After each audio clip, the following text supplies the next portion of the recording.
The amount of one-liners that these characters can use is insane. Freeze. Knock, knock. Your accounts have been frozen. Between a rock and a hard place. Not. I'm gonna put you guys on ice. In a house full of locked doors, I'm the key. Anybody want gazpacho? Maybe not that one.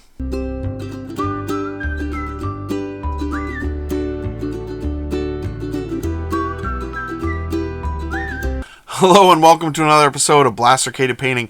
Today we're going to paint Iceman and Kitty Pryde from Marvel Crisis Protocol by Atomic Mass Games. We're going to use some easy techniques to get these done and still look good. So let's do it. So for Iceman, we're going to give him a spray of white all over. Then we're going to take some sky blue here and we are going to put this over the entire miniature. So everywhere. Leave the base, obviously, but all the ice, his little ice skateboard ramp, and all over him. And for Kitty Pryde, we're going to give her a spray of a dark prime. This is like an dark olive green. And we're going to take some lava orange first. And this is going to go on all the parts that we're going to want to be yellow in the end. So all over her chest, her back, and her belt, and all over those areas. And we're going to take some Imperial Navy, and this is going all over her legs and all over her sleeves. So anywhere where we want that to be the dark blue. Because she doesn't have like a bright blue like Cyclops and Wolverine. She's got like a darker blue color. Now we're going to take some topaz skin, and this is just going to go on her face. I will say this skin color is really good over dark. It's nice. Next, we're taking some oak brown here, and this is going all over her hair. And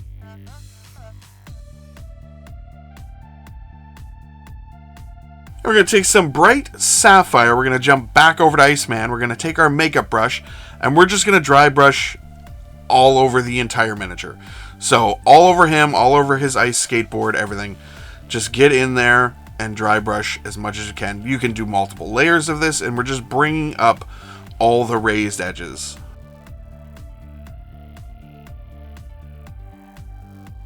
Then we're going to take some bold titanium white, and we're going to do another dry brush up. So over all that sapphire that we just did, we're doing another dry brush up, just bringing up all those colors.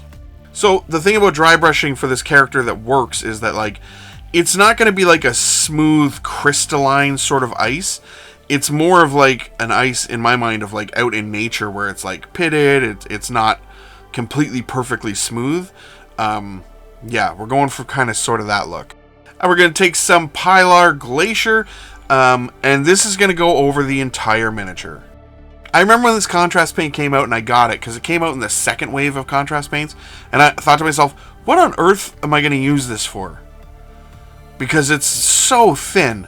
And it turns out someone at Games Workshop was making paints and they're like, eventually there's going to be an Iceman miniature, so we should release this for that.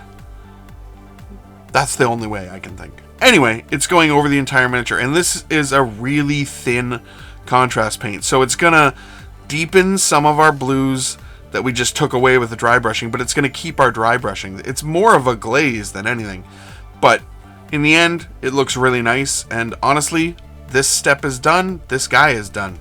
Not that hard. Next, we're taking some volcanic yellow, and we're going to do a layer up on all of the orange that we did on Kitty Pryde. So, we're basically using that lava orange as our wash, and we're not going to use a wash on this. So, we're going through, we're leaving the recesses with the lava orange and just bringing it all up to this volcanic yellow. Next, we're going to add some demonic yellow into our volcanic yellow and bring that layer up again. So now we're getting more of the raised areas. We're, again, leaving the recesses behind, but we're still leaving some of that volcanic yellow as well.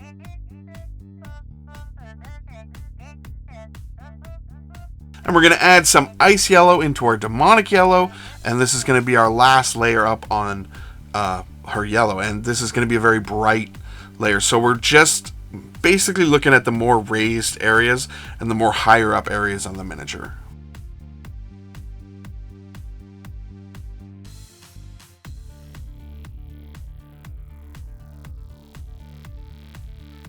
We're going to take some barbarian flesh and some dorado skin, and we're just going to do a layer of barbarian flesh first, just over top of that skin. So we're leaving the topaz skin in the recesses, bringing up all that skin color now. And we're going to add in some dorado flesh as we go through. So like right here, we're adding in some of that dorado flesh, I don't know how to say it. And we're hitting the more raised areas, but leaving some of the barbarian flesh still. So we're just bringing up all the colors that we want here. And we're just going to get a nice sort of skin color at the end. I have a problem painting female faces, and I'm trying to practice that and get better at it. So here's some more dorado skin added in. This will be the final highlight up.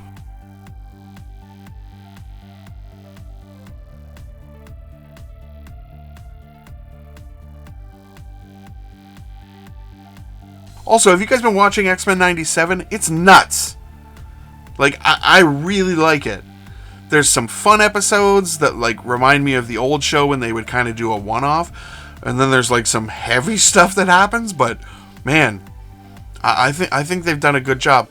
I do have a little issue with some of the voice actors not sounding enough like the original actors, but yeah, it's really good. Let me know what you guys think. We're going to take some Imperial Navy and we're going to add in some Crystal Blue to get a bit of a brighter Imperial Navy. And we're going to start layering up all the blue that she has on her. So, again, we're not using washes here. We're just adding in colors. And then we're adding in more of the Crystal Blue and bringing that blue brighter and brighter and just doing our layers up. I'm really trying to get better at this by not using a wash, because like we learn how to paint usually by using a wash, and this I think in the end looks so much better without that wash in the recesses.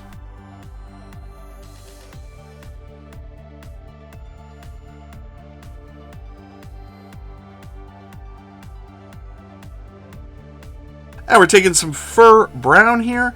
We're just going to do a layer up on all that oak brown hair that we did. So she's got, I don't know, it's not completely brown hair. It's almost like chestnut kind of highlights, like reddishy chestnut highlights. And this fur brown is perfect for that. So we're just going to go through and bring up all the color of her hair. And we're going to add in a little bit of desert yellow to that fur brown and just do another layer up, and this will be our final highlight up on her hair. And yeah, it looks really good by the end.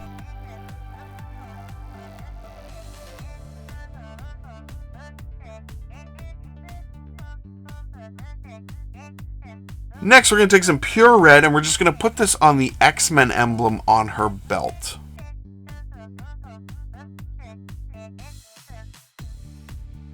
We're going to take some deep gray and we're going to do the X on that emblem, leaving our red in the recesses and also the circle around it. Next, we're going to take some matte white here. We're just going to go through and dot in both of their eyes, do the bases on these guys, and they are done.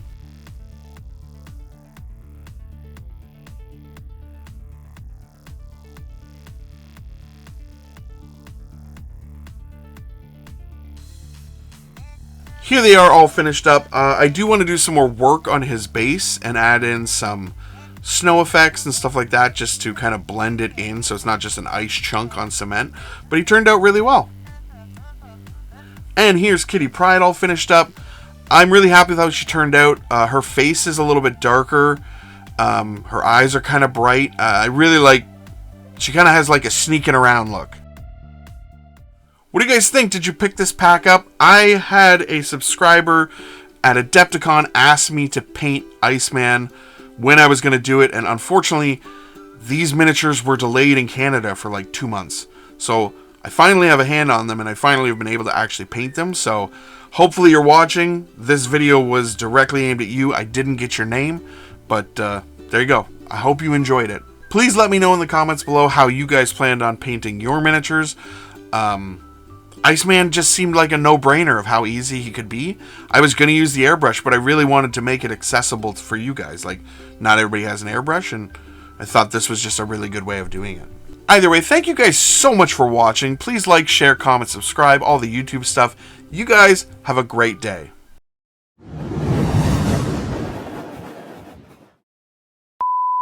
I always liked that in the cartoon, especially, and I don't know about the comics as much, but in the cartoon, Cyclops has always got a problem with Iceman because Iceman doesn't want to listen and he doesn't want to be the Boy Scout like Cyclops is. Basically, what it comes down to is anybody that gives Cyclops a hard time, good character in my books. Because I can't stand Cyclops. I can't stand him.